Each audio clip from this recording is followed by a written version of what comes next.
আকাশে রহস্যময় ড্রোন, বিশ্ব কেন নীরব? গত কয়েক সপ্তাহ ধরে আন্তর্জাতিক গোয়েন্দা মহলের একটি অস্বাভাবিক নীরবতা লক্ষ্য করা যাচ্ছে। কেউ কিছু বলছে না, কোনো দেশ থেকে কোনো অফিসিয়াল বিবৃতি আসছে না। অথচ মধ্যপ্রাচ্যের আকাশে এমন কিছু ঘটে চলেছে যা বিশ্বের শক্তিশালী দেশগুলোকে একেবারে চুপ করে দিয়েছে। প্রশ্ন হলো, ঠিক কী সেই জিনিস যেটা দেখে আমেরিকা থেকে ইসরায়েল কেউ মুখ খুলছেন না? কি সেই ভয় যা পশ্চিমা বিশ্বের সামরিক বিশ্লেষকদের রাতের ঘুম কেড়ে নিয়েছে? ইরানের আকাশে এখন এমন কিছু উঠছে যে তাকে কেউ স্পর্শ করার সাহস পাচ্ছে না। আর এই নীরবতাই আসলে সবচেয়ে বেশি কথা বলছে। যখন বড় বড় দেশ জুড়ে থাকে তখন বুঝতে হবে কিছু অনেক গভীর ঘটে চলেছে। সেই গভীরতার দিকে আজ আমরা একটু নজর দেব। খবরটা প্রথম বেরিয়ে আসে কিছু বেনামে গোয়েন্দা সূত্র থেকে। তারা জানায়, ইরানের আকাশে একটি অত্যন্ত উন্নত মানের ড্রোন নিয়মিত উঠছে। এটা কোনো সাধারণ নজরদারি বিমান নয়, এটা এমন একটি প্রযুক্তি যা বিশ্বের অধিকাংশ দেশের কাছে নেই। আর সবচেয়ে চাঞ্চল্যকর তথ্য হলো এই ড্রোনের উৎস। এটা এসেছে এমন এক দেশ থেকে যাকে বিশ্বের কেউ সরাসরি চ্যালেঞ্জ করতে সাহস করে না। সেই দেশের নাম উত্তর কোরিয়া। ড্রোনটির নাম ডিপ আর্ক ইউএভি। এই নামটি শুনলে হয়তো অনেকের কাছেই অপরিচিত মনে হবে, কারণ উত্তর কোরিয়া এটিকে এতটাই গোপনে তৈরি করেছে যে পশ্চিমা গোয়েন্দা সংস্থাগুলো প্রথম দিকে এর অস্তিত্ব সম্পর্কে জানত না। আমেরিকার মতো দেশ যারা সারা বিশ্বে চোখ রাখে, তারাও এই প্রজেক্ট সম্পর্কে অন্ধকারে ছিল দীর্ঘদিন। আর এখন যখন এই ড্রোন প্রকাশ্যে এসেছে, তখন সবাই বুঝতে পারছে কতটা পিছিয়ে পড়েছে তারা। উত্তর কোরিয়া বরাবরই একটি রহস্যময় দেশ। তারা কখনো প্রকাশ্যে কথা বলেন না, তারা নীরবে কাজ করে। আর যখন তারা কিছু করে তখন সেটা হয় চমকপ্রদ। এবারও তার ব্যতিক্রম হয়নি। তারা এমন এক চাল দিয়েছে যা পুরো মধ্যপ্রাচ্যের সামরিক হিসেবকে নতুন করে লিখতে বাধ্য করছে। তারা তাদের সবচেয়ে আধুনিক গোয়েন্দা ড্রোন পাঠিয়ে দিয়েছে ইরানের মাটিতে। এই ড্রোন আসলে কি করতে পারে সেটা জানলে বিস্মিত হবেন। প্রথমত, এটা নিঃশব্দে আকাশে থাকতে পারে ঘন্টার পর ঘন্টা। শত্রুপক্ষ টেরও পায় না কখন এটা তাদের মাথার উপর দিয়ে উড়ে গেল। এটা উচ্চ রেজলিউশনের ছবি তুলতে পারে, যা সাধারণ স্যাটেলাইট ইমেজের চেয়ে অনেক বেশি স্পষ্ট। শত্রুপক্ষের সামরিক ঘাঁটি কোথায় আছে সেটা মুহূর্তের মধ্যে চিহ্নিত করে ফেলতে পারে।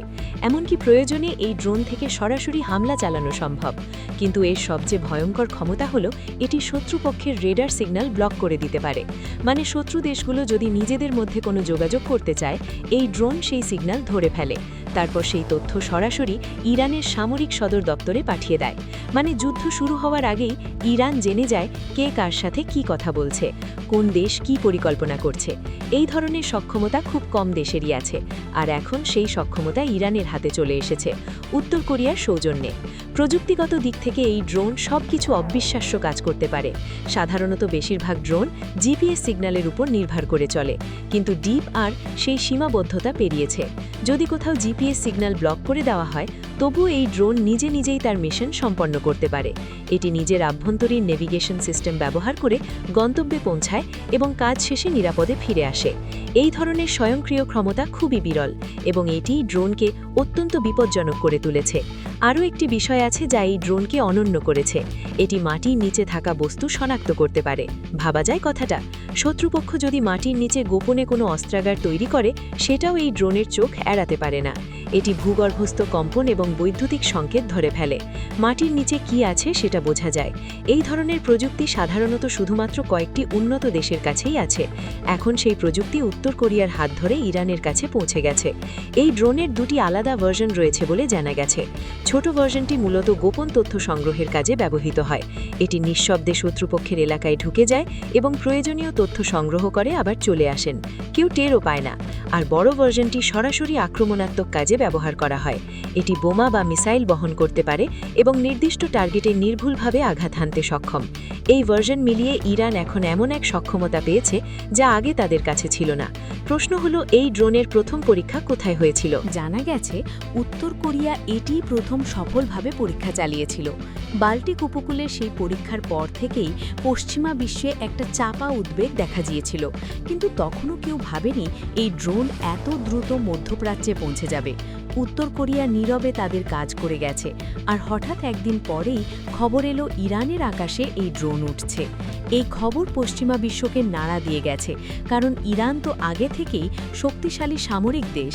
তাদের নিজস্ব মিসাইল প্রযুক্তি আছে, ড্রোন প্রযুক্তি আছে, কিন্তু এখন তার সঙ্গে যুক্ত হয়েছে উত্তর কোরিয়ার এই অত্যাধুনিক গোয়েন্দা বিমান, এটা মানে শুধু একটা ড্রোন যোগ হয় না, এটা মানে পুরো শক্তির সমীকরণ বদলে যাওয়া।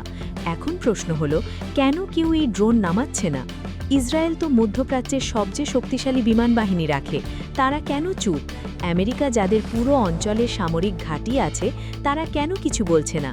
ব্রিটেন বা ফ্রান্সের মতো দেশ যারা মধ্যপ্রাচ্যের স্বার্থ রাখে, তারা কেন নীরব? উত্তরটা খুব সহজ। সবাই জানে এই ড্রোনে হাত দেওয়া মানে উত্তর কোরিয়াকে সরাসরি চ্যালেঞ্জ করা, আর উত্তর কোরিয়াকে চ্যালেঞ্জ করার পরিণতি কী হতে পারে সেটা বিশ্ব আগেও দেখেছে। তারা পারমাণবিক শক্তিধর দেশ, তাদের হাতে এমন অস্ত্র আছে যা গোটা অঞ্চলকে ধ্বংস করে দিতে পারে। তাই কেউ ঝুঁকি নিতে চাইছে না, সবাই চুপচাপ দেখছে। আর এই নীরবতাই আসলে ইরানের জন্য সবচেয়ে বড় বিজয়। স্যাটেলাইট ইমেজ এবং গোয়েন্দা রিপোর্টে এই ড্রোনের উপস্থিতি ইঙ্গিত মিলেছে বলে কিছু আন্তর্জাতিক মিডিয়া দাবি করছে। যদিও সরকার এখনও আনুষ্ঠানিকভাবে এটা স্বীকার করেনি, কিন্তু যারা এই অঞ্চলের সামগ্রিক পরিস্থিতি নিয়ে গবেষণা করেন তারা বলছেন ড্রোনটির অস্তিত্ব প্রায় নিশ্চিত। এটা এখন আর কোনো গোপন বিষয়। এই পুরো ঘটনার একটা বড় তাৎপর্য আছে।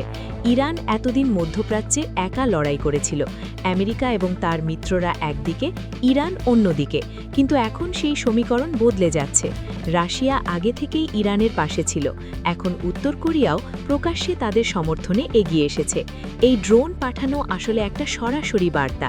সেই বার্তাটি হলো ইরান আর একা নয়। যদি কেউ ইরানকে আক্রমণ করে তাহলে তার জবাব শুধু ইরানই দেবে না, সেই জবাবে উত্তর কোরিয়া ছাড়াও থাকবে। এই বাস্তবতা এখন সবার কাছে পরিষ্কার হয়ে গেছে। আর এই কারণেই পশ্চিমা বিশ্ব এত চিন্তিত। তারা বুঝতে পারছে মধ্যপ্রাচ্যে তাদের আধিপত্য এখন আর আগের মতো নেই। নতুন খেলোয়াড়রা মাঠে নেমে এসেছে, আর তাদের হাতে কার্ড অনেক শক্তিশালী। এই ড্রোন আসলে শুধু একটি মেশিন নয়, এটি একটি প্রতীক। উত্তর কোরিয়া এবং ইরানের মধ্যে সম্পর্কের প্রতীক, পশ্চিমা আধিপত্যের বিরুদ্ধে প্রতিরোধের প্রতীক। এই প্রতীক এখন ইরানের আকাশে উড়ছে দিনের পর দিন, আর বিশ্ব তাকিয়ে দেখছে অসহায়ের মতো। বিশ্লেষকরা বলছেন এই ড্রোনের কারণে মধ্যপ্রাচ্যে যুদ্ধের সম্ভাবনা কমতে পারে, আবার বাড়তেও পারে। কমতে পারে এই কারণে যে পশ্চিমা দেশগুলো এখন ইরানকে আক্রমণ করতে দুবার ভাববে। বাড়তে পারে এই কারণে ইরান এখন আগের থেকে অনেক বেশি শক্তিশালী ও আত্মবিশ্বাসী হয়ে উঠেছে। এই আত্মবিশ্বাস তাদের আরও আক্রমণাত্মক করে তুলতে পারে। যেভাবেই হোক, একটা বিষয় পরিষ্কার, ইরানের আকাশ এখন আগের চেয়ে অনেক বেশি সুরক্ষিত। শুধু নিজেদের অস্ত্রের কারণে নয়, রাশিয়া এবং উত্তর কোরিয়ার প্রযুক্তিগত সহায়তার কারণেও। এই তিন দেশ মিলে জোট তৈরি হচ্ছে, এটা পশ্চিমা বিশ্বের জন্য মাথা ব্যথার কারণ হয়ে দাঁড়িয়েছে। আগামী দিনগুলোতে এই পরিস্থিতি কোন দিকে মোড় নেয় সেটা দেখার বিষয়।